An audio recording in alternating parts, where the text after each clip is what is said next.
آج کی حدیث ہے حدیث نمبر 17، اور اس میں ہم برائی کو روکنے کے معیارات کے بارے میں پڑھیں گے کہ برائی کو روکنے کے کتنے معیار ہیں۔ اگر کوئی غلط چیزیں ہو رہی ہیں تو اس کے لیے آپ کیا کر سکتے ہیں۔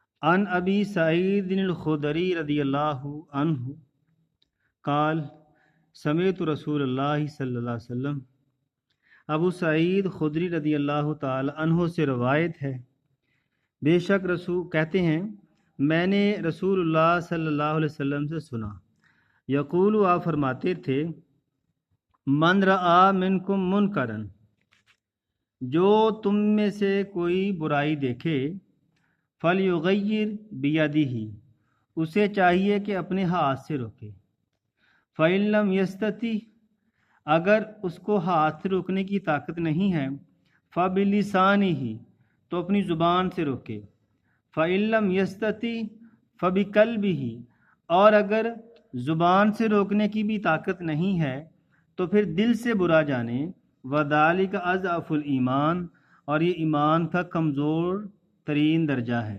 یعنی کہ یہاں پہ برائی کو روکنے کے، ظلم کو روکنے کے جو ہے وہ معیارات بیان کیے گئے ہیں، یعنی کہ ہاتھ سے روکنا۔ اب ہاتھ سے جو روکنا ہے یہ کس کا اختیار ہے؟ یہ حکومت کا اختیار ہے۔ ایسا نہیں ہے کہ ہر بندہ ہی جو ہے وہ ہاتھ سے جو ہے وہ ایسا کام کرے۔ زبان سے کیا ہے کہ زبان سے ہم دعوت و تبلیغ کر سکتے ہیں اور کچھ نہیں، اور دل سے برا جاننا یہ تو سب کے لیے ممکن ہو سکتا ہے۔ یعنی کہ اس حدیث کے اندر صحیح مسلم میں جو یہ حدیث موجود ہے تو اس میں ہمیں کیا بتایا گیا ہے کہ ہم نے برائی کو کس طرح روکنا ہے۔ اس کے اندر شعر آ جائے گا، میری زندگی کا مقصد تیرے دین کی سرفرازی، میں اسی لیے مسلمان، میں اسی لیے نمازی۔ تو اسی طرح یہ آپ اس میں ایڈ کر سکتے ہیں۔ تو باقی وہی جیسا کہ پہلے آپ کو بیان کیا جا چکا ہے، گرامر آئی ہے یہاں پہ۔ تو گرامر میں آپ کے سامنے فعل ماضی ہے، فعل مضارع ہے۔ فعل ماضی کسے کہتے ہیں؟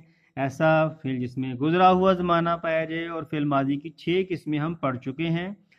میں دہرا دیتا ہوں، ماضی مطلق، ماضی قریب، ماضی بعید، ماضی استمراری، ماضی شکیہ، ماضی تمنائی، اور فعل مضارع جس میں 2 معنی پائے جائیں۔ کون کون سے؟ ایک حال اور ایک مستقبل۔ فعل امر جس میں ایسا فعل جس میں حکم دیا جائے، اور مرکب اضافی کیا ہوتا ہے کہ ایسا مرکب جس میں ملکیت کا اظہار پایا جائے، روف جر ہمیں پتہ ہے۔ اور ضمائر کیا ہوتے ہیں؟ ضمیر کہتے ہیں کہ جو اسم جو ہے وہ، یعنی کہ ایسا ضمیر وہ ہے جو نون کی جگہ پہ استعمال ہو، جیسا زید اچھا لڑکا ہے، وہ اسکول جاتا ہے، وہ پڑھتا ہے۔ اب یہاں وہ کیا ہے؟ ضمیر ہے۔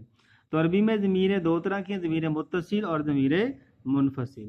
ہوا ہما ہم آپ کو میں پیچھے پڑھا کے آ چکا ہوں۔ تو یہ دیکھیں جی، یہاں پہ تشریح بھی ہے۔ تشریح میں آپ جو ہے وہ ہاتھ سے روکنا، دیکھیں نا، مسلمان حکمران اور نہیں المنکر کا یہ فریضہ وہی سر انجام دیں گے۔ عام پبلک تو جو ہے وہ ایسا نہیں نہ کر سکتی ہاتھ سے روکنے والا کام۔ علماء اور عامت المسلمین کی کیا ذمہ داری ہے کہ وہ اس کو زبان جو ہے وہ دعوت و تبلیغ کریں۔ زبان سے روکنا تو یہ بھی دعوت و تبلیغ کے اندر ہی آتا ہے، اور اس کے بعد دل سے برا جاننا، اور یہ جو دل سے برا جاننا ہے یہ تو ہر کوئی کر سکتا ہے، کیونکہ اللہ تعالیٰ نے فرمایا ہے تعاونوا علی البر والتقوی ولا تعاونوا علی الاثم والعدوان، نیکی کے کاموں میں ایک دوسرے کی جو ہے وہ مدد کرو، اور گناہ کے کاموں میں ایک دوسرے کی مدد نہ کرو۔